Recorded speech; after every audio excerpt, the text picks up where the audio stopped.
สู่วิดีโอสื่อการเรียนการสอนโปรแกรมภาษา C กับข้าพเจ้าอาจารย์สมประสงค์วงศ์ถาวรมาคลิปนี้เรามาต่อกันที่คำสั่ง if นะสำหรับคำสั่ง if ในตัวนี้มันจะต่อด้วย if else if นะแล้วก็จะเป็น else นะจะเติมมาอีกตัวหนึ่งก็คือ else if นะมาเบิ่งกันเติมว่าเราจะเฮ็ดอีหยังกันสร้างไฟล์ใหม่จะกดจังซี่หรือว่า Ctrl N อยู่คีย์บอร์ดก็ได้นะแล้วก็พิมพ์โค้ดพื้นฐานของเราเนาะวางไว้แล้วหลังจากนั้นเราก็มาพิมพ์โค้ดกันในกรณีนี้แม่นจะเขียนโปรแกรมตัดเกรดเนาะโดยให้พิมพ์ให้ผู้ใช้พิมพ์คะแนนเข้าไปเนาะแล้วให้โปรแกรมจัดหาให้ว่าตกอยู่ในเกรดตัวใดเนาะเดี๋ยวเรามาวางเกรดกันเลยเนาะเริ่มอยู่ที่การประกาศตัวเปลี่ยนชนิดข้อมูลตัวเลขจำนวนถ้วนเนาะ in แล้วก็ in score สมมติว่าสิเนาะแล้วก็ทำการป้อนถามเนาะว่า enter your score เนาะบอกว่าให้ป้อนตั้งแต่เท่าใดดี054เนาะระบุหน่อยหนึ่งเนาะว่าให้ป้อน054แล้วก็ in score เนาะแล้วเราก็ทำการเช็คว่าจะได้อยู่เกรดตัวใดเนาะมาเบิ่งเงื่อนไขกันหน่อยหนึ่งที่เงื่อนไขนี้จะบอกว่าถ้าว่าเนาะถ้าว่าคะแนนนี่ครับต่ำกว่าหรือเท่ากับ0นะมันจะได้เกรดนะ F นะแล้วถ้าว่าเป็นกรณีอื่นเด้เนาะเกรดนี่มันมีหลายเกรดเนาะจะเอาไปเขียน else จังซี่เลยนี่บ่ได้เนาะเพราะว่า if else แบบนี้นี่นะเนาะมันกรณีที่มี2เงื่อนไขเท่านั้นฉะนั้นในนี่วิธีเราจะเขียนก็คือเราจะเขียน else if นะมีเติม if เข้าไปอีกแล้วก็บอกว่า score นะหากน้อยกว่าหรือเท่ากับ1วงปิกาเนาะเราจะให้แสดงเกรด D นะแล้วก็ else if นะว่า score หากน้อยกว่าหรือเท่ากับ2เราจะให้แสดงเกรด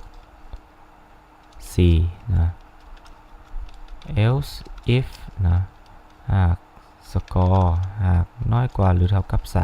3เราก็จะให้แสดงเกรด B นะแล้วเงื่อนไขสุดท้ายเนาะจื่อไว้เลยเนาะนักศึกษาจื่อไว้ถ้าเป็นเงื่อนไขสุดท้ายเราจะใช้คำว่า else อย่างเดียวเนาะก็คือเงื่อนไขตัวเทิงบ่ถูกจักอันแล้วเราต้องมาถูกตัวเดียวนี้เนาะเราก็จะใส่คำว่า else และแสดงเกรด A นะจะเป็นลักษณะอย่างนี้นี่คือโค้ดนะโปรแกรมตัดเกรดนะจะเป็นลักษณะอย่างสั้นจะมีอย่างใดเริ่มต้นที่ประกาศตัวเปลี่ยนสกอร์เนาะกรุณาป้อนคะแนนใส่ป้อนคะแนนปุ๊บนะแล้วก็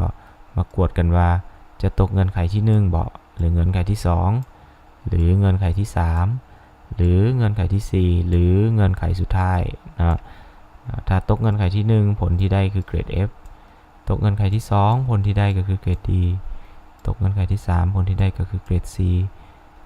ตกเงื่อนไขที่ 4ผลที่ได้ก็คือเกรด B และเงื่อนไขสุดท้ายก็คือเกรด A นะสิเป็นลักษณะจังสั้นในการหับค่าป้อนค่าต่างๆนะแล้วมาทดสอบรันกันใส่ชื่อว่าเกรดก็แล้วกันเนาะกดเซฟเนาะจงป้อนคะแนนสมมตินี่เขาป้อน4แน่นอนได้เกรด A นะสมมติว่าเขาป้อนตัวอื่นเด๋มาป้อน2มันก็จะได้เกรด C นะเพราะว่าตรงตามเงื่อนไขนี้ถ้าเขาป้อน1เนาะกด enter มันก็จะได้เกรด D เนาะก็ตามเงื่อนไขตัวนี้คือกันเห็นปะเนาะนั่นคือวิธีการเขียนโปรแกรมตัดเกรดด้วยคำสั่ง if else if นะจะเป็นอย่างนั้นเนาะ if แล้วมี else if แล้วก็มี else พร้อมเนาะ if else นั่นแหละเนาะนั่นคือวิธีการใช้งาน if else if ต่างๆแล้วก็การใช้งานคำสั่ง if ในรูปแบบต่างๆเนาะนักศึกษาจะเห็นว่าตั้งแต่คำสั่ง if เลยจะเป็นโปรแกรมคิดไล่ราคาสินค้าเนาะแล้วก็จะมีโปรแกรมคิดไล่อายุมันว่าแล้วก็มาอัดท้ายด้วยโปรแกรมตัดเกรดเนาะในรูปแบบต่างๆที่นักศึกษาสามารถเอาไปประยุกต์ใช้งาน ได้ตามที่นักศึกษาต้องการเนาะถ้าว่ามีอย่างยังบ่เข้าใจ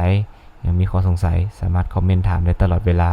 ถ้าคิดว่าคลิปวิดีโอนี้มีอย่างต้องปรับปรุงก็สามารถแนะนำแจ้งกันเข้ามาเติมได้เนาะสำหรับคลิปนี้ก็ขอพอเพียงเท่านี้ขอกล่าวคำว่าสวัสดี